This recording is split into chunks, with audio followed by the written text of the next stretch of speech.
Today's episode of Beyond the Mask is presented by the insurance specialists at Bright Think Wealth Strategies. Find the disability insurance coverage that fits you best right now. Email Robert Smith at rsmithjr@financialguide.com. The show is also made possible by the team at CRNA Financial Planning. Get a free consultation today to be guided through the complexities of investing and financial planning. Just visit crnafinancialplanning.com. We'd also like to thank Helping Hands and OSA EMR for their support of the show. And don't forget, listening to our podcast can earn you Class B credits. For more information on how you can submit them, check out the CE Credit tab on our website, beyondthemaskpodcast.com. Welcome to Beyond the Mask, Innovation and Opportunities for CRNAs with Jeremy Stanley and Sharon Pierce. We know you spend your day caring for your patient's best interests. On our show, we want to care for you. Join us as we leave the operating room and learn the latest in the CRNA industry. Beyond the Mask starts in 10, 9, 8, 7.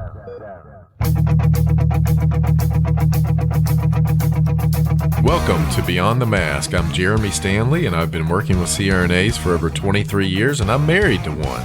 And my co-host is Sharon Pierce. Sharon's a practicing CRNA for over 20 years, a past president of the ANA, the NCANA, and she's held many other leadership roles. As usual, our goal with every episode is to educate and enlighten CRNAs, and I think our topic today is definitely going to do that. And Sharon, what time is it? It's time to wake up, Jeremy. I think it is. Well, welcome back, Sharon. Oh, Jeremy, gosh, it's been so long. I know, right? Minutes.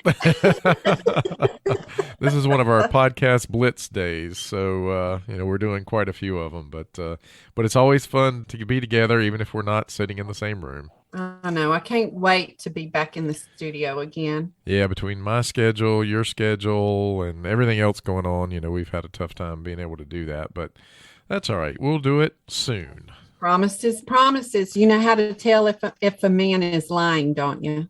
How's that? His lips are moving. Oh. Ah. All right, Sharon, since you threw that out, let me throw this one out to you.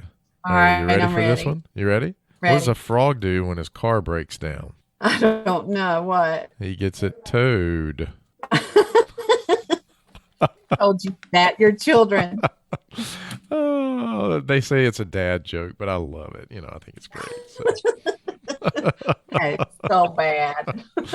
Well, we've got another great show lined up today, and we have a special guest who you have some history with. And a lot of history with. Yeah, and is based here in North Carolina. We have Linda Moore with us. Welcome, Linda. Hi. Hope everybody's doing well. Yeah, CRNA extraordinaire. We're going to call you 49 years in nursing, 46 years as a CRNA. Tell us a little bit more about you. Well, on any given day, I think to myself, how did a little girl from Latrobe, Pennsylvania get here? It's been a wonderful journey. I grew up in the era when my dad did not believe that girls should go to college. So my sister and I had a choice of becoming a nurse, or he would pay for teaching college, which they didn't consider that to be university college. So my sister and I both went into nursing, and I graduated from high school in June, and I started my nursing program about 3 weeks later. So that has been quite a journey and new revelations every day. When I graduated from nursing, I worked in the OR, and I would look at the nurse anesthetist, and I thought, wow, they are really something else. These wonderful people. At the time, all of the nurse anesthetists I worked with were female. And I just thought that they were so cool, and they were so confident, and they got to wear fake eyelashes, and they got to have long nails, and they got to sit. And I thought, gee, I would like to really do that. That's pretty nice. I'm running around here getting instruments and passing instruments. And wow, I think I'll become a CRNA. Little did I know that 2 weeks into my program, I was like, who am I? why am I and what the heck am I doing here? You wanted to cuss them all out then, didn't you? Because they made it look easy. They And it did wasn't. make it look easy. And now And we do make it look easy. Yeah. I remember that- watching you make it look easy because Linda And was it was- one of my instructors in school. Oh, wow. She Yes, that and a whip in a chair is what I needed at that time. We still need that with Sharon. What do you mean? Oh my gosh, BARD pumps had just come into being and people were running North Huron drips. I mean, this was like really forward stuff and nobody did it except for Linda.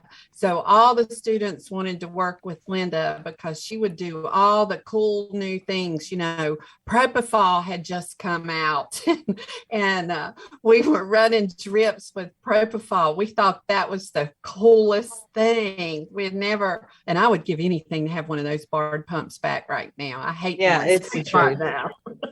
But Linda was the only one who would do it. Well, it was just a matter of that is just how my brain works. And I would just look at the anesthetic and break it down to components. And every component really is infusible. You know, you basically, by inhalation, infusing the inhalation agents.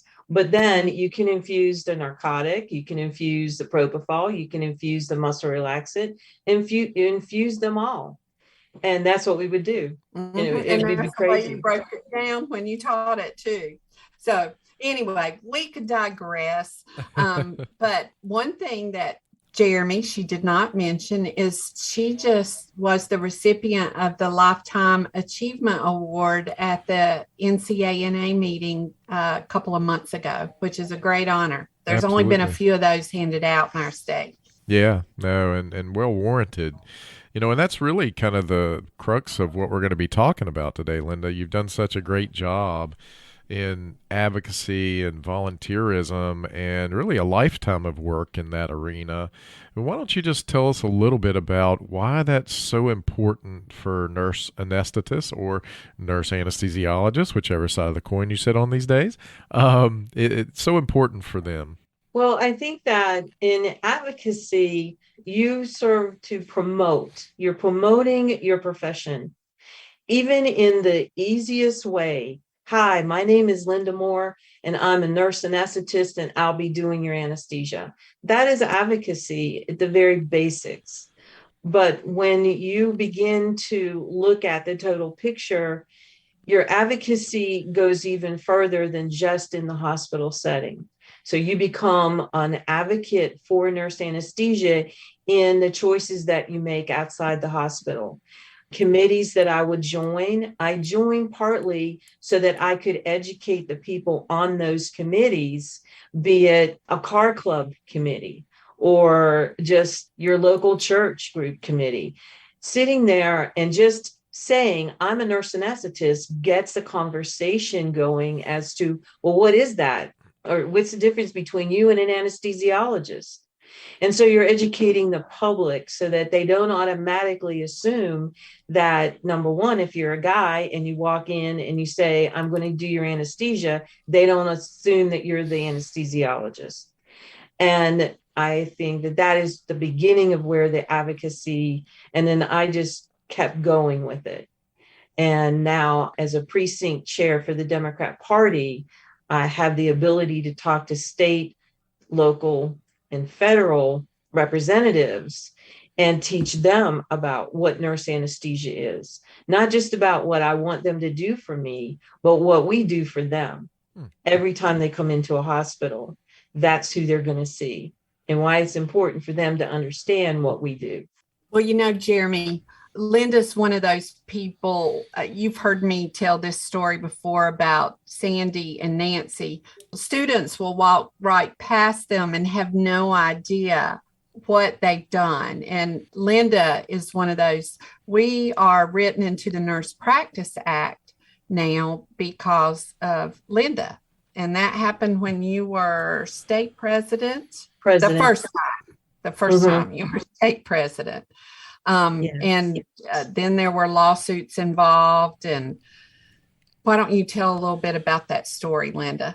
Well, we decided, working with Polly Johnson, who was at the Board of Nursing and was the liaison between the Board of Nursing and the NCANA, that we needed to have a more defined rule about nurse anesthesia practice. And so we developed the language for it. And when it was promulgated into the rule, the anesthesiologist immediately decided that they needed to sue us because we were expanding our practice, even though we were not.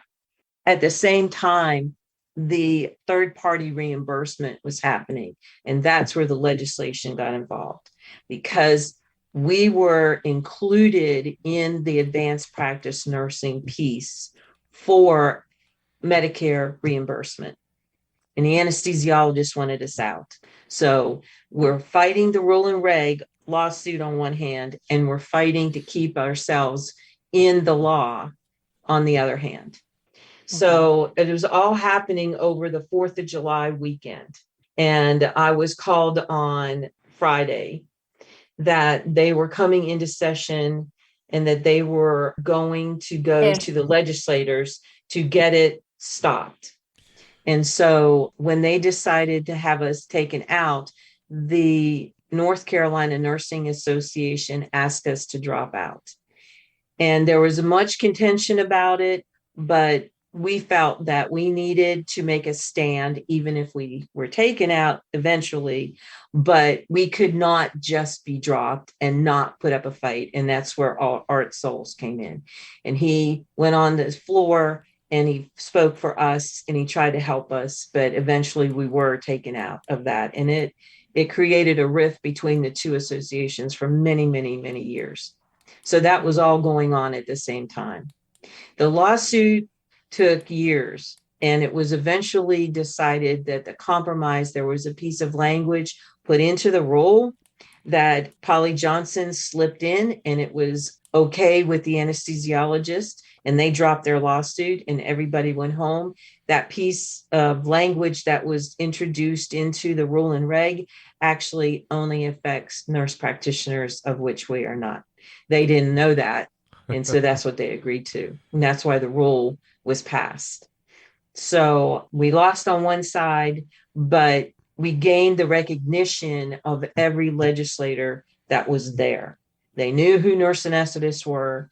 They knew what we did. And whether they wanted to or not, they could not deny the fact that we are the oldest advanced practice nursing group in the state, if not the country. Linda, what lessons did you learn along the way in dealing with all these issues that you've had to deal with throughout your career? The biggest lesson that I learned was patience. You know, I am Italian Irish. And so I there's great passion, as my husband will tell you, when it surrounds these things. I am a freedom fighter. And when I see injustice, it just really brings those passions out. But I've learned to be patient and to just sit back and to plan and analyze, reanalyze, reintroduce ideas and listen. And that's probably, if I could change anything about myself, that would be the one thing I would change, that I would like to be a more patient listener instead of having my passions almost override my ability to hear.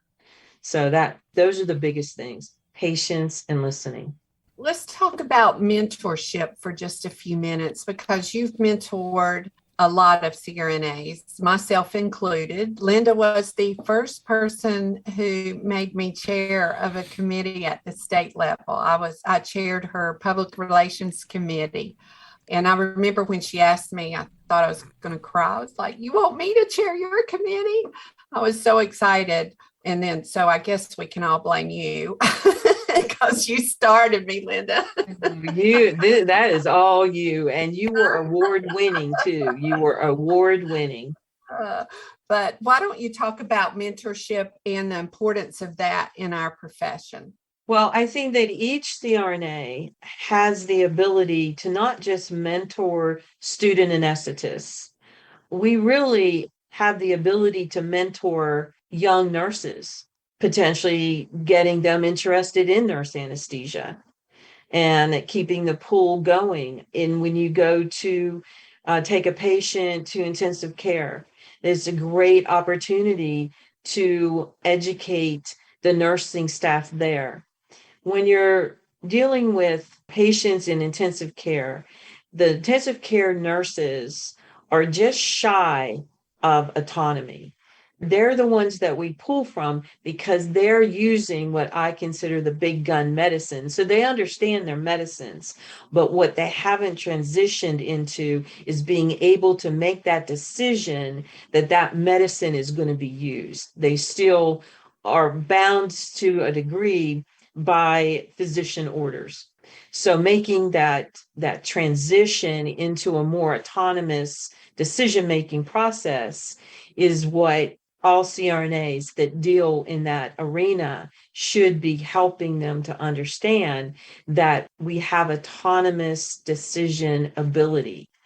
Because I think a lot of nurses think that we take orders from doctors, and just teaching them what we do and how we do it and what our ability is to do it. Some nurses don't understand that we, by law, by rule, have the ability to do these things, and that we don't have to work with an anesthesiologist is probably the biggest.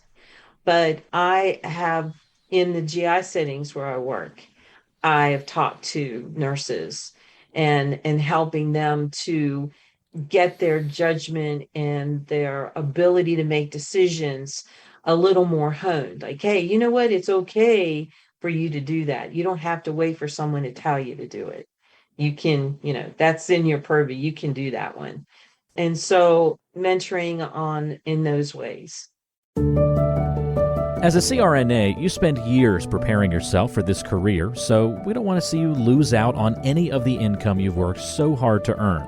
The best way to protect yourself and give you the confidence that a major life event won't disrupt your financial future is through disability insurance. We've known disability income specialist Robert Smith for many years and have seen the work he's done with nearly 2,000 CRNAs over multiple decades. He can help identify any gaps in your existing coverage and fill those gaps by finding the best value on a policy. Contact Robert and let him know you heard about him on our podcast. Send him an email at rsmithjr@financialguide.com.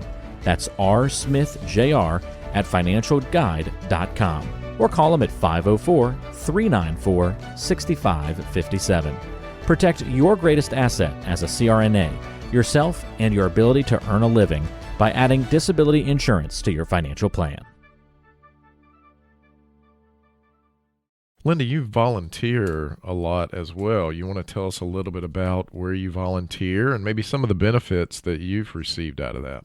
Well, when I left working for the hospital and I started my own company, and I subcontract to, right now, mainly to Jeff Cottle and Carolina Anesthesia.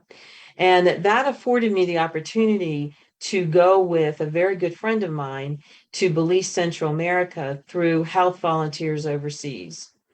And what we were asked to do was to come down and to start a school of nurse anesthesia, to give the country of Belize their next generation of nurse anesthetists that would be indigenous. So that's what Health Volunteers Overseas is about. They teach the local indigenous population so that they will be able to deliver the services. And we did a 3-year mission. I went every 6 months for 2 weeks of volunteer work. And I taught in the School of Nurse Anesthesia. And the classes that we taught were what our students get in a semester, we taught in a week. It was very intensive. Our students were amazing. I just really cannot express enough what their commitment was like. I had a student that would travel 4 hours a day by bus, and she would read with a flashlight in order to be in class at 7:30 in the morning. I had 2 students that would leave their families from Monday through Friday and had an apartment in Belize so that they could go to school, and then they would go home on the weekends.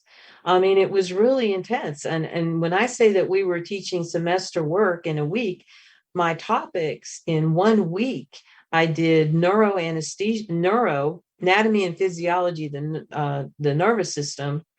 I had to teach them how to work with a computer so that they could send their homework and they could retrieve homework and messages. We had to make sure that they had basic math skills. So we taught math. And then in the second week, I did the anatomy and physiology of the renal system. So that's what they would get. That was in the first 2 weeks. When I went back the next, it was 2 weeks, all of the IV pharmacology in 2 weeks. So this is intensive, and it taught me how to hone the message, how to encourage, and the certifying exam that we gave them was developed with our schools. So it was attested, it was, accredited testing device that they used. Now, these CRNAs could not come to the United States and work, but they could work anywhere in the Caribbean. And it gave them a lease on life. Like, they are not just stuck in that one place. They can go anywhere in the Caribbean. They are certified registered nurse anesthetists. What a great gift. Wow. They gave me an amazing gift, and what a great gift that they were given in return. And then they give to their own country every day.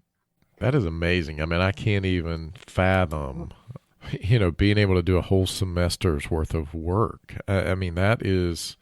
So, Linda, I mean, hope is not lost for me. I could still be a CRNA, and you could teach me in 4 weeks how to do this. I'm excited about this. No, there's a caveat there. Americans are pretty spoiled, so I probably would have a harder time.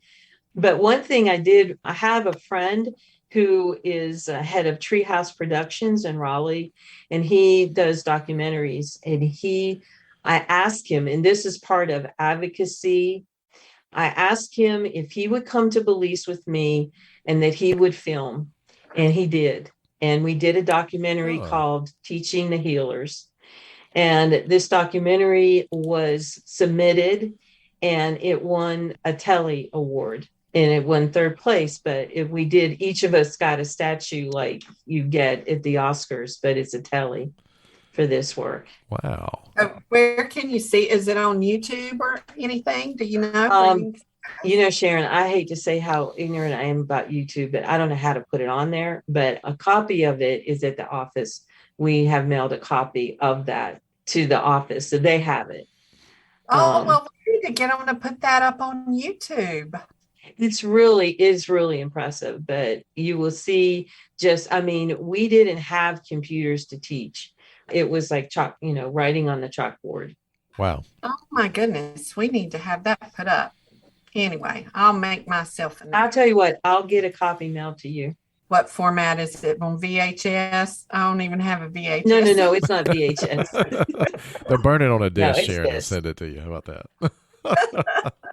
We can have Rocket Boy rip that thing and put it up for us. He can do it for us. Yeah, that'd be awesome. Oh. Gosh. Have we got permission to do that, though, from Treehouse Productions, or will we get in trouble? I don't think so. I mean, I'll just ask him. I know him. So I'll just tell him. I'll send him a little email and say, can we do it? Yeah, we can do that. So, another thing that I remember is your huge political involvement, even back then. You set up the PAC charter and the PAC in North Carolina. We didn't even have a PAC back then.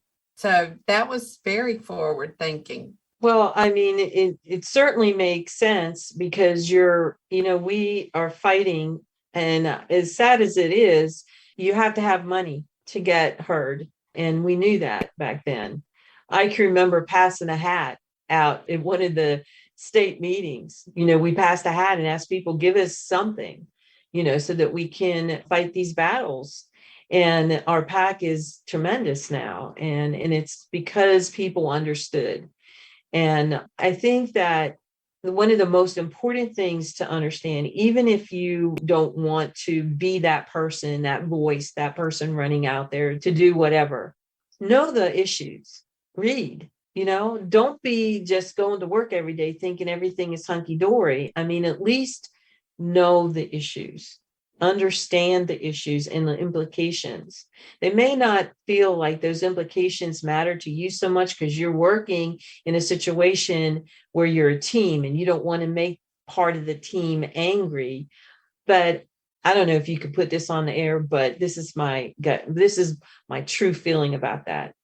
If you're going to be mad at me anyway, I'm going to give you a really good reason to be mad at me. A Linda-ism. I mean, if you're going to be mad anyway, I'm just going to give you a really good reason to be mad. And that people just need to know the issues, and that if it doesn't affect you, then you're not paying attention, number one. And number two, how about everybody else? How about we not be so, our own deal? Mm-hmm. How about the rest of us that it does depend on, that these things get passed, how important it is. And maybe more people would feel free to go independent. Maybe groups of CRNAs that work for hospitals could then have the ability to go to the hospital administrator and say, you know what, we want to talk to you about giving anesthesia here for you separate from them, because we don't really need them for everything. We don't really need them at all.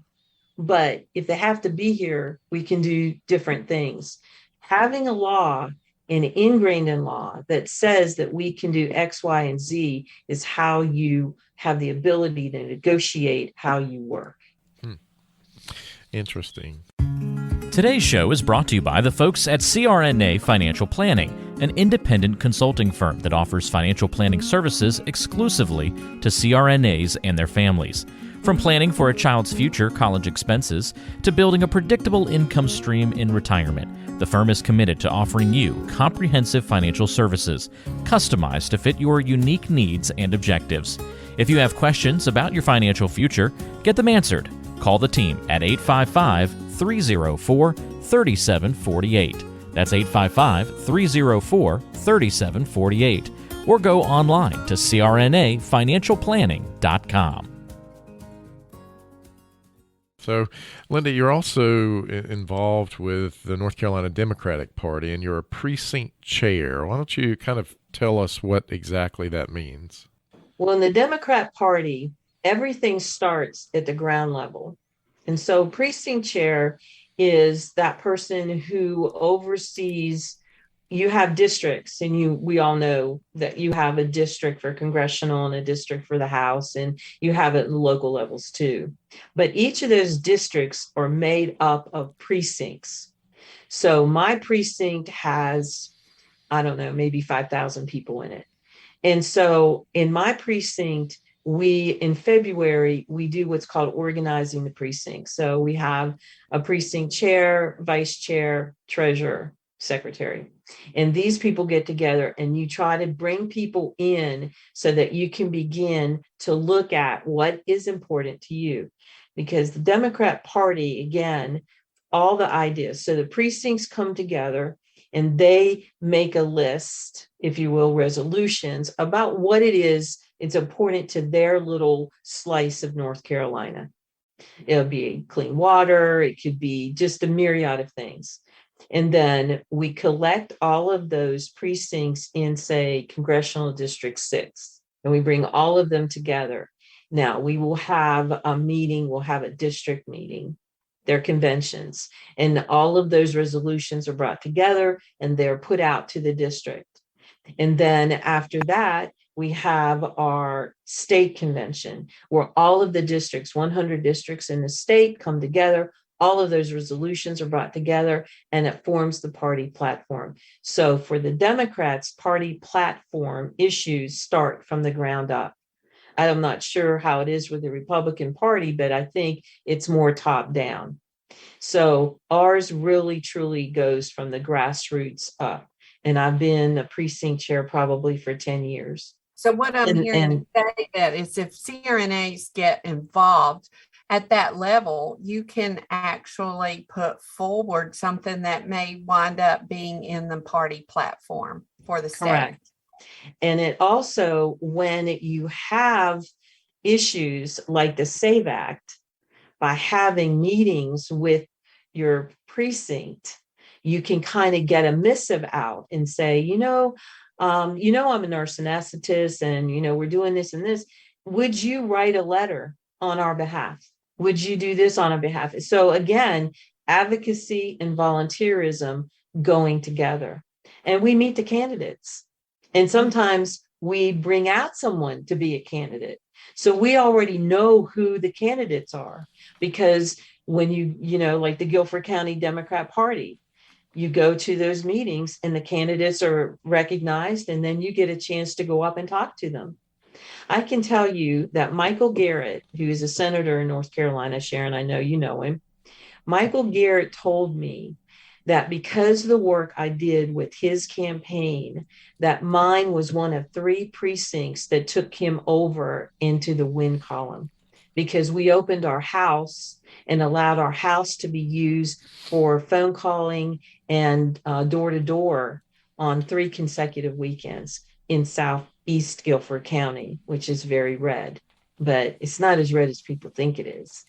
Mm-hmm. Well, as a previous candidate, I can tell you that candidates do not forget that. So that's a very important lesson for CRNAs to learn, to hear this.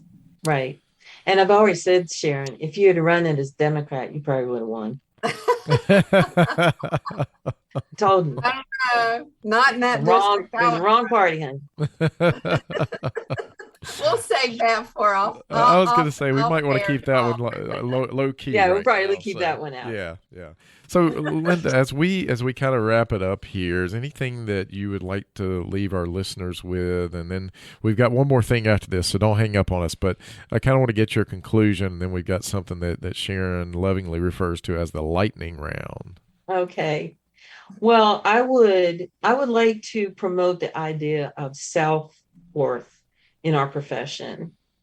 Don't allow others to define who you are and what you can do. And each of us is an advocate for nurse anesthesia, and don't be afraid to promote yourselves as a profession and the professionals that you are. We are a lot of times our own worst enemy when we allow other people to take charge. We need to be the ones. We are the people that are the best to say what we do with our profession. We have the tools, they're right there at our fingertips. And we need every day to know that in the field of anesthesia, there's a parity between nurse anesthetist and other providers. There's a parity and equality. They don't need us, but we don't really need them either. So that we need to, as we strive to go forward, to promote the equality of the 2 professions. And that way we will maybe at some point have peace between the 2. Yeah. I don't even know what to say about that. That's just said perfectly. I mean, absolutely. Said perfectly, Linda. So, all right, Sharon. Well, here is your lightning round. You want to kick us off? I do. So, Linda, if you could go back in history, what era would you go to? I really thought about this, and I wouldn't go back. I don't want to go back. I don't want to go back because I don't want to go back in time when women are not respected in the way that we are today. I would rather go into the future when hopefully we are finally equally at peers with men. Wow, that's the best answer we have ever gotten. Wow. You really did put a lot of thought in that. I like that. All right. So, Linda, who's your hero? My first thought was my dad, because my dad was the type of person that never looked for any recognition, but Dad would walk in a room and everybody would want to be there. Everybody want to see him and meet him. But my real hero is my mother, because my mother raised 2 daughters to be confident, independent women, which she was not. Huh. Interesting. That is wow. interesting. That's interesting. I mean, that's just a whole nother can of worms. But how do you do that if you're not, and then raise your children to be, unless, it's something that she always wanted to be, or strive to Right. be, she put into you, even though at the time and where the era that she grew up in, she probably wasn't allowed to be. Oh, right. When my parents went to vote, my father, they went in the booth together and dad told her who to vote for, that Yeah. kind of stuff. Yeah. And you had to wear gloves and a dress to go Wow. vote. Wow. I mean, very Catholic, Italian.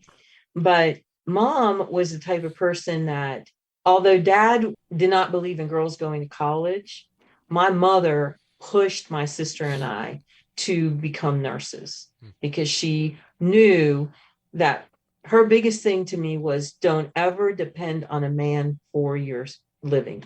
Have something that you make your own money. You don't have to depend on anybody. Wow. That's given me a lot of pause for thought. So what is your superpower, Linda? Well, I think my superpower is being able to read complicated issues, economic and things like that. And I don't know, I have an analytical brain, so I can, like, for myself, break it down, be able to give it back to you at a level that I believe that you can understand.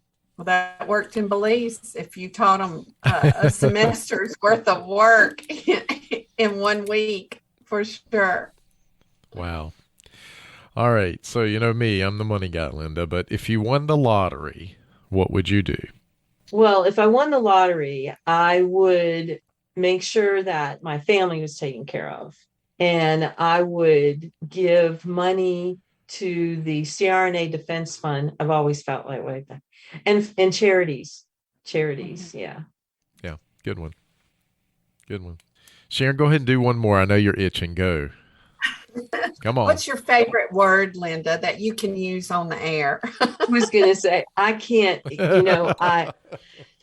when I saw that, I thought there is no way, because I know what my favorite word is, and I cannot say that on the air. I say it in the car a lot when I'm by myself.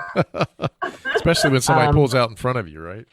Yeah, well, no, usually I listen to NPR every day, so that's usually when that word comes out. Oh. I don't really have a favorite word other than what I can't say. Okay, we'll leave that one alone then. There you go. Well, Linda, we really want to thank you for being on today. Thank you for all the advocacy and all the good that you've done for nurse anesthetists and, all of our listeners out here. Owe each one of our guests gratitude, because it seems like all the time we have people on who are difference makers. I mean, you've been in the industry for 46 years. You've given so much of yourself to promote this industry. You mentored Sharon Pierce, which is, Lord knows, had to be a job in itself. Of a job. You've given back so much. So we just want to take a minute and say thank you to you for everything you've done and continue to do. Well, I want to thank both of you for this and having this. You see what you guys are doing right now, volunteerism and advocacy. You're perfect. True that. Well, I'm not quite perfect. Sharon, you might be, but I got a couple of flaws. So. Only a couple. Well, thanks for making this so painless and not so stressful.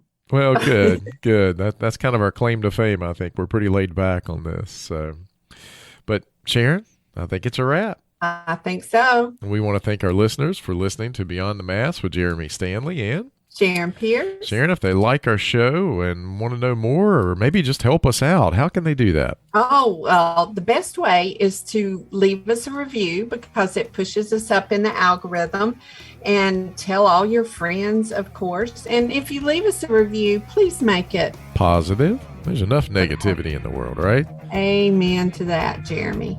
All right. Until next time. It's a wrap.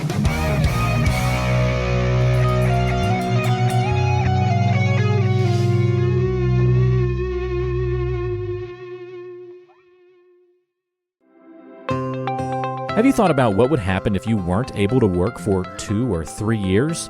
On average, 25% of people will file a disability claim, and most of us aren't prepared for that loss of income. Every CRNA needs to protect their biggest asset, yourself, and your ability to earn with a disability insurance policy. We recommend contacting Robert Smith, a master disability insurance specialist with more than 30 years of experience and 1,800 CRNA clients to find the coverage that fits you best. The best way to do that is to send him an email at rsmithjr@financialguide.com. That's rsmithjr@financialguide.com, or call him at 504-394-6557. Beyond the Mask is made possible by the team at CRNA Financial Planning. With almost 2 decades of experience, the firm guides CRNAs through the complexities of investing and financial planning. Schedule a free consultation today by calling 855-304-3748 or go online to crnafinancialplanning.com. Sharon, the season of Christmas and giving is upon us again. Yes, it is. And it keeps coming around quicker and quicker. It certainly does. And during this giving season, you and I and our listeners have an opportunity to give 2 ways at once. As many of you know, Sharon and I support the ANA Foundation, and I currently serve on their board. The foundation is a charitable organization devoted to anesthesia research, education, and development. All of which are very important to our profession. That's exactly right, Sharon, and it's the very reason to donate. However, we wanted to let you know that you can give to the foundation during this season in someone's honor as a tribute, or if you've lost a loved one, a donation in their memory. The foundation will send a card to the family letting them know that you've done this. What a lovely way to memorialize someone. You know, I will be donating in memory of my precious granddaughter, Emma Kate Brecken, that we lost this year. Also, as we're taping this, we found out we lost an icon to this profession, Patrick Downey, a former AANA president. Another way to memorialize him is to donate to the foundation. Yes, Sharon, and I really hate we didn't get an opportunity to have Patrick on the podcast. That was always our plan. It's just so sad. If you'd like to donate, just go to the ANA Foundation within the AANA website under Ways to Give and donate in tribute or in memory and help your profession. Thanks so much, and Merry Christmas from myself and Jeremy. Hi, this is Jackie Rolls, President of the International Federation of Nurse Anesthetists and President and founder of Our Hearts, Your Hands, a global anesthesia support community that takes donations to allow nurse anesthetists in low and middle income countries to go to educational programs, buy equipment, or textbooks. Your donations are tax deductible, and we would appreciate your support. OSA EMR is a free anesthesia EMR developed by CRNAs that you can download and use on an iPad. Our nonprofit mission is to make sure that solo and small practice CRNAs can digitally record their anesthetics. To learn more, visit osaemr.com to download and consider donating to our cause. Remember, for CRNAs, data is destiny. Be sure to subscribe to the show on Apple Podcasts, Google Podcasts, Spotify, Stitcher, and anywhere you like to listen to shows. Also be sure to check out BeyondTheMaskPodcast.com. Each episode is posted there with a corresponding blog post, and we timestamp important parts of the episode to help you quickly get to the content you're looking for. Also check out the special series section on the site.